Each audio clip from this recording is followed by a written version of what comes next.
오늘 본문은 공생애를 시작하신 예수님께서 갈릴리 해변을 거니시다가 바다에 그물을 내려 고기를 잡던 어부 베드로와 그 형제 안드레에게 다가가셔서 말씀하십니다.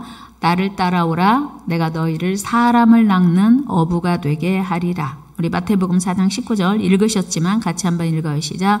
말씀하시되 나를 따라오라. 내가 너희를 사람을 낚는 어부가 되게 하리라 하시니. 아멘. 여러분, 예수님께서 베드로와 요한을 제자로 부르시면서 왜 하필 사람 낚는 어부가 되게 하리라 하셨을까요? 그러니까 베드로와 안드레를 부르는 이유가 분명하고 선명하게 사람 낚는 어부였다는 것입니다. 어부란 고기를 잡는 일을 직업적으로 하는 사람인데요. 사람 낚는 어부란 무슨 뜻일까요? 어부가 고기를 잡듯 사람들을 복음으로 포획한다는 은유적인 표현입니다. 그렇다면 여러분, 오늘 우리를 부르신 하나님께서 우리에게 어떤 기대를 하고 계실까요? 마찬가지죠. 오늘 하나님께서는 우리에게 죄악의 바다에 빠져 표류하고 있는 인간들을 구원의 배 안으로 모아들이는 사람 낚는 어부가 되기를 원하십니다. 여기서 우리가 기억해야 할 것은 예수님께서 베드로와 안드레에게 그들 스스로 알아서 사람 낚는 어부가 되라고 말씀하시지 않고 내가 너희를 사람 낚는 어부가 되게 하리라. 그러니까 주님이 친히 사람을 낚는 어부가 되도록 만들어 주시겠다는 말씀인 것입니다. 그러므로 제자로 부름받은 우리가 자신들의 연약함이나 부족함으로 인해서 염려하거나 걱정할 필요가 없다는 것입니다. 특별히 그 당시 고대 그리스나 근동의 문화적 관습을 보면 훌륭한 선생님의 제자가 되고자 할 때 제자들이 먼저 스승을 찾아가서 스승님, 저 스승님의 제자가 되고 싶습니다. 저를 제자로 받아주세요. 이렇게 먼저 제자 되고 싶은 사람이 찾아가 스승에게 요청을 했다는 거예요. 그런데 우리 예수님은 먼저 제자들을 찾아가셔서 그들을 제자로 초청하셨다는 사실이죠. 그렇습니다. 우리 주님께서는 베드로와 안드레에게 친히 찾아가셔서 사람 낚는 어부가 되게 하시겠다고 말씀하셨습니다. 여러분, 오늘 우리에게도 마찬가지로 주님이 우리를 찾아오셔서 자녀 삼아주시고 제자 삼아주신 줄 믿습니다. 우리는 보통 내가 예수님을 선택했다고 생각해요. 내가 예수님을 믿기로 작정했다고 생각해요. 그런데 성경은 그렇게 말씀하고 있지 않아요. 주님이 먼저 우리를 제자 삼으셨대요. 우리 요한복음 15장 16절 말씀 읽어요. 시작. 너희가 나를 택한 것이 아니요 내가 너희를 택하여 세웠나니 이는 너희로 가서 열매를 맺게 하고 또 너희 열매가 항상 있게 하여 내 이름으로 아버지께 무엇을 구하든지 다 받게 하려 함이라. 아멘. 보세요. 너희가 나를 택한 게 아니고 내가 너희를 택하여 세웠대요. 그러니까 우리가 예수님을 믿게 된 게 우리가 뭐 믿음이 있어서 뭐가 대단한 게 있어서가 아니고 주님이 우리를 먼저 택하셨기 때문인 줄로 믿습니다. 이 은혜를 우리는 먼저 기억해야 합니다. 여러분, 예수님이 이 땅에 오신 목적이 무엇인지 아십니까? 예수님은 이 땅에 오신 목적을 분명히 본인이 말씀하셨어요. 누가복음 19장 10절에 보니까 이렇게 말씀하고 있어요. 시작. 인자가 온 것은 잃어버린 자를 찾아 구원하려 함이니라. 아멘. 예수님이 이 땅에 오신 것은 잃어버린 자를 구원하기 위해서 오셨다는 것입니다. 그리고 예수님은 친히 하나님 나라 일을 가르쳐 주시고 선포하셨으며 우리 스스로 힘으로는 결코 구원에 이를 수 없음을 아시고 하나님께서 우리에게 구원으로 초청을 해주신 거예요. 이 귀한 하나님 나라의 사역에 동참하게 하시려고 우리를 부르셨다는 것입니다. 여러분, 우리 예수님께서는 공생의 3년 반 동안 쉬지 않고 일하셨습니다. 그 이유를 예수님이 이렇게 말씀하세요. 요한복음 5장 17절 말씀 읽어요. 시작. 예수께서 그들에게 이르시되 내 아버지께서 이제까지 일하시니 나도 일한다 하시매. 아멘. 무슨 뜻입니까? 하나님이 지금도 쉬지 않고 일하시고, 그러니까 천지창조하시고 안식일에 쉬셔서 그 이후로 쭉 쉬시는 줄 알았더니 하나님은 지금도 일하신대요. 예수님이 공생에 사역하시면서 하신 말씀이 아버지께서 일하시니 나도 일한다 하셨어요. 무슨 말씀이냐면 주님의 제자로 부름받은 우리는 역시 하나님도 일하고 계시고 주님도 일하고 계시니 우리도 일해야 된다고 하는 거예요. 무슨 일? 영혼 구원하는 일, 하나님의 일입니다. 우리 주님께서는 우리를 사람 낚는 어부로 부르셨기에 우리 주님이 사랑하시는 영혼들을 향해 끊임없는 관심과 사랑을 가지고 저들을 구원해야 한다는 거예요. 여러분, 우리는 때로 복음을 전함에 있어서 장애물을 만나기도 하고 난관에 부딪히기도 합니다. 또한 그들이 우리를 사랑하고 고마워하기도 하지만 때로는 우리를 미워하고 무관심하고 더 심하면 적대시하기도 합니다. 그러나 그럼에도 불구하고 우리는 그들을 사랑해야 하고 구원해내야 합니다. 아니, 오히려 우리를 배척하고 미워하는 자들에게까지 주저하지 말고 포기하지 말고 다가가야 한다는 거예요. 우리 예수님께서 유대인들이 죄인으로 낙인을 찍은 사마리아로 일부러 가셔서 유대인들은 사마리아 길로도 가지 않고 사마리아 사람하고는 상종도 하지 않았는데 예수님은 그 땅을 밟으셨고 거기에서 물기 있는 사마리아 여인과 이야기하셨습니다. 우리 요한복음 4장 9절 여인의 반응을 보면 그 당시의 정서를 짐작할 수 있습니다. 같이 읽어요. 사마리아 여자가 이르되 당신은 유대인으로서 어찌하여 사마리아 여자인 나에게 물을 달라 하나이까 하니 이는 유대인이 사마리아인과 상종하지 아니함이러라. 아멘. 혹시 여러분 내가 누굴 전도해야지 아무개 아직 예수님이 안 믿는데 그 사람 나하고 상종하지 않아 라고 해서 제외시키는 분 혹시 계신가요? 예수님은요 유대인들하고는 상종도 하지 않는 그 땅으로 일부러 가셨고 그 사마리아 여인과 대화하시고 그 여인에게 구원을 베푸시는 것을 보게 됩니다. 뿐만 아니고 유대인들이 죄인이라고 멸시하고 무시하는 세리 삭개오에게도 복음을 전하셨습니다. 여러분 어떻게 일이 가능했을까요? 그게 바로 복음의 능력이에요. C.S. 루이스는 이런 말을 했습니다. 우리 같이 한번 읽어봐요. 시작. 하나님이 주신 사랑의 선물 곧 복음에는 사랑스럽지 않은 것을 사랑하게 하는 힘이 있다. 아멘. 같이 해봐요. 사랑스럽지 않은 것을 사랑하게 하는 힘. 이게 뭐라고요? 복음.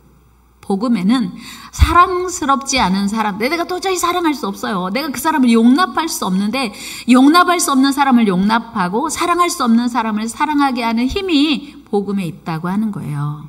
여러분, 실제로 우리 예수님께서 십자가에 주님을 부인하고 떠나간 베드로를 찾아가셔서 다시 사명을 주세요. 여러분, 우리 같으면 나를 싫다고 배신하고 떠나간 사람을 다시 만나고 싶을까요? 다시 안 보고 싶을 것 같은데 예수님 다시 찾아가세요. 그리고 그게 다시 사명을 주세요.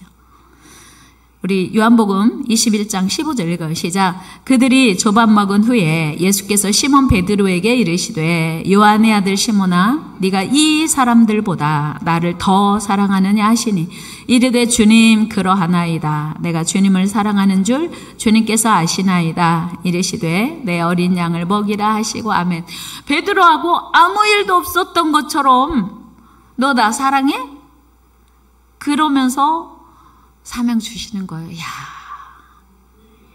그래서요, 복음은 사랑이고요, 전도도 사랑이에요. 복음은 사랑할 수 없는 사람을 사랑하게 하는 힘이 있고요, 전도는 사랑입니다. 같이 해볼까요? 전도는 사랑이다. 네. 베드로가 내가 진짜 주님을 부인했거든? 주님을 배신했거든? 그런데 주님이 다시 오셔서 사명을 주시니까 감당할 수 없었던 거예요. 분에 넘치는 사랑을 받은 베드로가 그 이후로 주님을 위해서 최선을 다해서 복음 전합니다. 생명 걸고 복음 전합니다. 사도행전 2장 14절 말씀 같이 읽으시죠. 베드로가 11 사도와 함께 서서 소리를 높여 이르되 유대인들과 예루살렘에 사는 모든 사람들아 이 일을 너희로 알게 할 것이니 내 말에 귀를 기울이라. 아멘. 베드로의 변화된 모습을 느끼시잖아요. 확인할 수 있잖아요. 베드로가요, 예수님의 사랑을 너무 많이 받다 보니 이제는 도저히 멈출 수 없었던 거예요. 이 분에 넘치는 사랑을 도저히 전하지 않고는 견딜 수 없어서 나가서 복음을 전한 겁니다.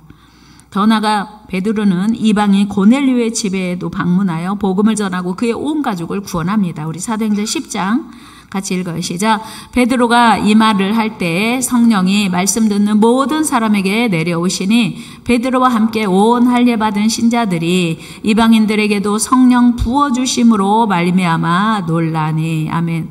이방인들에게 베드로가 복음을 전하는 거예요. 야, 하나님의 사랑을 받은 사람들은요, 그동안 사랑할 수 없는 사람들을 사랑하게 되는 힘이 생기는 것을 확인합니다. 그렇습니다. 복음은 우리를 사랑하는 사람은 물론 우리를 사랑하지 않고 거부하거나 적대시하는 사람들에게까지 다가가 전하는 것입니다.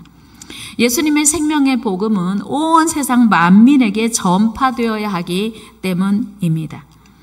저들은 자신들이 진정한 바른 길이 무엇인지 모르고 어디가 생명의 길인지도 모르기 때문이에요. 구원의 길을 알고 있는 데가 알지 못하는 사람에게 안내하는 게 전도입니다. 물론 이 복음을 전하다 반대에 부딪힐 수도 있습니다. 어려움을 만날 수도 있습니다. 스데반 집사는 자신을 반대하며 거짓 증인들까지 세워서 죽이려고 했던 사람들에게 끝까지 복음 전합니다. 우리 사도행전 6장 12절 13절 읽어요. 시작. 백성과 장로와 서기관들을 충동시켜 와서 잡아가지고 공회에 이르러 거짓 증인들을 세우니 이르되 이 사람이 이 거룩한 곳과 율법을 거슬러 말하기를 마지 아니하는도다. 아멘. 스데반에게 불리하게 하려고 거짓 증인들을 세웠어요. 그 사람들 사랑하고 싶을까요? 스데반이요, 야, 진짜 질렸다. 어쩌면 이렇게 악할 수가 있냐 하고 포기할 수 있었는데 스데반은 자기를 죽이려고 거짓 증인을 내세우는 사람들에게까지 복음을 전하여 그들을 살리고자 했다는 거예요.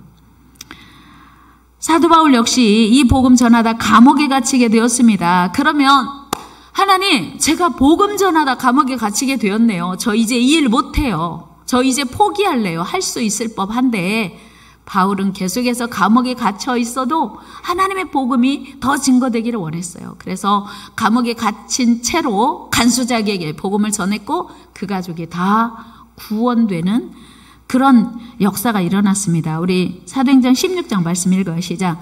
이르되 주 예수를 믿으라. 그리하면 너와 내 집이 구원을 받으리라 하고 주의 말씀을 그 사람과 그 집에 있는 모든 사람에게 전하더라. 아멘.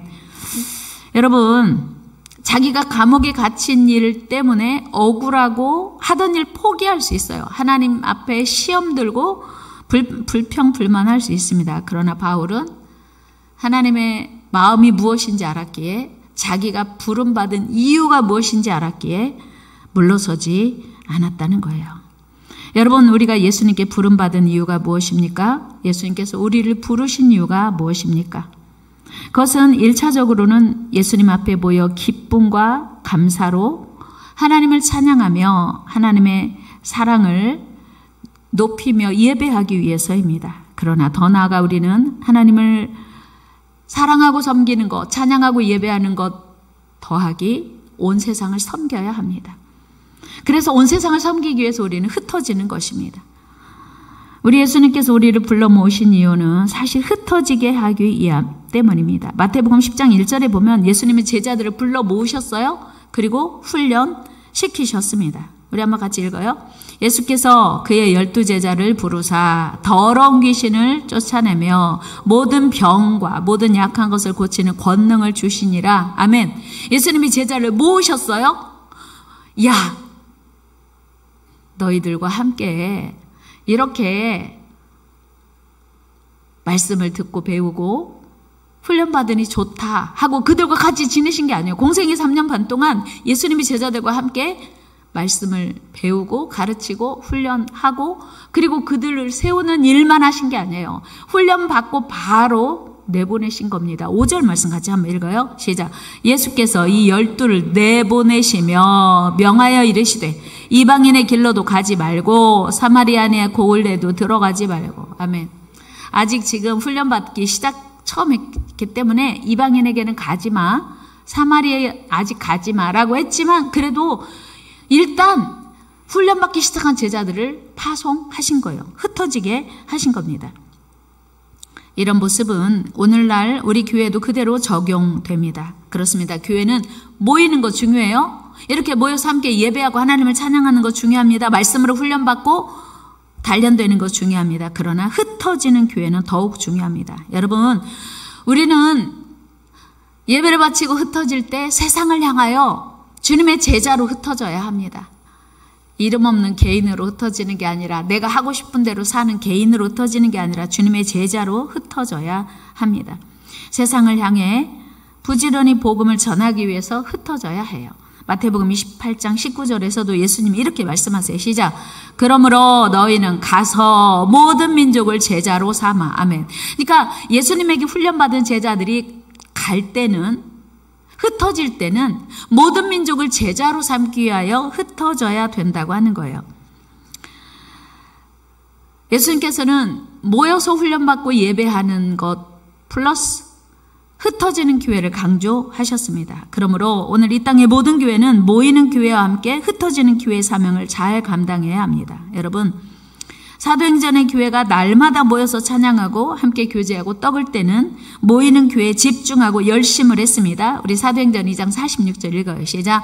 날마다 마음을 같이하여 성전에 모이기를 힘쓰고 집에서 떡을 떼며 기쁨과 순전한 마음으로 음식을 먹고. 아멘. 이들이 너무 은혜가 충만하니까 함께 모여서 찬양하고 예배하는 게 너무 기뻤어요. 그리고 예수님께서 주신 명령에 전혀 반응하지 않았던 거예요. 그러니까 예수님이 어떻게 하셨겠어요? 강제로 뜨셨어요. 그 시대적인 상황을 통해서, 박해를 통해서 이제 예수님의 제자들이, 예수님의 은혜를 입은 사람들이 외부적인 방해로 인해서 흩어질 수밖에 없도록 하나님이 역사하신 것입니다. 사도행전 8장 1절 말씀 읽어요. 시작. 그날에 예루살렘에 있는 교회가 큰 박해가 있어 사도 외에는 다 유대와 사마리아 모든 땅으로 흩어지니라. 아멘. 보세요. 예수님은요, 가르치시고 훈련하시고 흩으셨어요.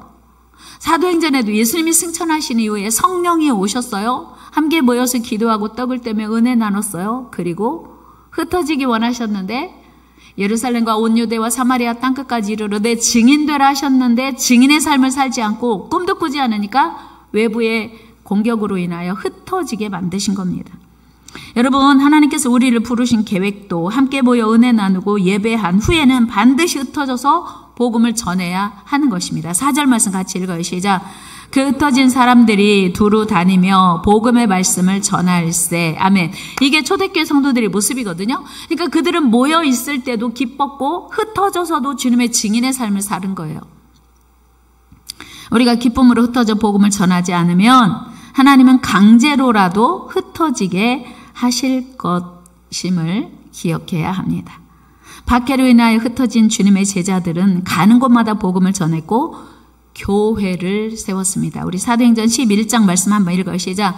그때 스데반의 일로 일어난 환란으로 말미암아 흩어진 자들이 베니게와 구브로와 안디옥까지 이르러 유대인에게만 말씀을 전하는데 그 중에 구브로와 구레네 몇 사람이 안디옥에 이르러 헬라인에게도 말하여 주 예수를 전파하니. 아멘. 자, 최초의 이방교회 안디옥 교회가 세워진 그 계기를 말씀하고 있습니다. 이 안디옥 교회를 통해서 수많은 이방인들이 구원되었고 이방 교회들이 세워졌습니다. 여러분, 하나님의 소원이 땅끝 선교, 모든 민족을 구원하는 것입니다. 예수님이 지상 대명령인 영혼 구원은 누가 뭐래도 더 멀리, 더 널리 확장되어야 합니다. 여러분, 요한복음 15장에 보면 예수님은 포도나무, 우리는 포도나무에 붙어있는 가지라고 말씀합니다. 그렇다면 포도나무에 붙어있는 가지의 사명은 무엇일까요? 여러분, 유실수는 잎사귀가 아무리 아름다워도 자랑할 수가 없어요. 유실수는 꽃이 아무리 예뻐도 그 꽃으로 사명을 다한 거 아닙니다. 유실수는 뭐니 뭐니 해도 열매를 맺어야죠. 우리 교회 화단에도 여러 유실수들이 있습니다. 대추나무도 있고 감나무도 있고 무화과나무도 있고 자두나무도 있습니다. 그런데 그 유실수들에게 우리가 기대하는 건 꽃이 아니에요. 나뭇잎이 아닙니다. 언제 열매 맺지? 얼만큼 맺지? 이런 거거든요. 그럼에도 불구하고 열매 맺지 못하는 나무가 있다면 주인은 고민하는 거예요. 여러분, 유실수가 열매 맺지 못하는 이유가 뭐가 있을까요? 저는 오늘 4가지 말씀을 드리면서 오늘 말씀 마무리하려고 해요. 자, 이제 마지막 말씀이에요. 잘 집중해서 들어보세요. 유실수가 열매 맺지 못하는 4가지 이유 있어요. 첫째는 나무가 아직 어린 거예요. 나무를 심자마자 그의 열매 딸 수 있다 없다? 없어요. 나무가 너무 어려도 열매 맺지 못합니다. 두 번째는 나무가 너무 늙어도 열매 맺지 못합니다. 그 산란개, 그러니까 알을 낳는 닭이 이제 너무 늙으면 알을 낳지 못해요. 그러면 어떻게 하죠? 폐기 처분해요. 여러분, 열매 맺지 못하는 3번째 나무의 유형은 병든 나무예요. 병든 나무는 열매 맺지 못합니다. 마지막 4번째로 열매 맺지 못하는 나무의 유형은 죽은 나무예요. 죽은 나무에서 열매를 기대할 수 있을까요? 죽은 나무는 열매 맺을 수 없습니다. 자, 그렇다면 오늘 내가 열매 맺지 못하는 나무라고 하면 점검해 봐야 돼요. 나무가 너무 어린지, 내 신앙이 아직 너무 연약한지. 그러면 기대할 필요가 없어요. 기다려야 돼요. 내가 신앙이 너무 어리다면 기다려야 열매 맺을 수 있습니다. 그리고 내가 신앙이 어린 건 아닌데 신앙생활 한 지가 짧지 않은데 열매 맺지 못한다면 너무 늙었나? 아니면 병들었나? 아니면 죽었나? 그런데 중요한 것은 예수님께서 우리에게 기대하시는 열매가 없을 때 하시는 반응이 있어요. 내가 열매를 맺지 않고 죽었든지 늙었든지 병들었든지 이렇게 그냥 그저 지내면 될 수 있을 법한데 예수님이 이렇게 말씀하시는 거예요. 우리 누가복음으로 한번 가봅시다. 시작. 이에 비유로 말씀하시되 한 사람이 포도원에 무화과 나무를 심은 것이 있더니 와서 그 열매를 구하였으나 얻지 못한지라. 포도원 지기에게 이르되 내가 3년을 와서 이 무화과 나무에서 열매를 구하되 얻지 못하니 찍어버리라. 어찌 땅만 버리게 하겠느냐. 대답하여 이르되 주인이여 금년에도 그대로 둬줘서 내가 두루 파고 거름을 주리니. 보세요. 여러분, 열매 맺지 못하는 나무 주인이 와서 찍어버리고 싶은 거예요. 야, 이거 차라리 베어버리고 다른 나무 심자. 땅만 버리지 않냐. 그랬더니 그 농장지기가 주인님 올해 한 번만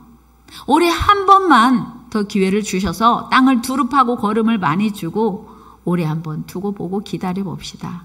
혹시 하나님께서 오늘 우리에게 올 한 번 마지막 기회야 라고 하신다면 우리는 올 한 해를 어떻게 보내야 할까요? 여러분, 우리는 지금 주님이 주신 마지막 기회라고 생각하고 살면 어떨까요? 우리는 모두 사람 낚는 어부로 부름을 받았습니다. 그리고 열매 맺는 나무로 부르심을 받았습니다. 이제 우리는 주의 부르심 대로 많은 영혼을 주님께로 인도해야 합니다. 많은 영혼을 구원하여 주님의 큰 기쁨 되는 저와 여러분 되기를 축복합니다.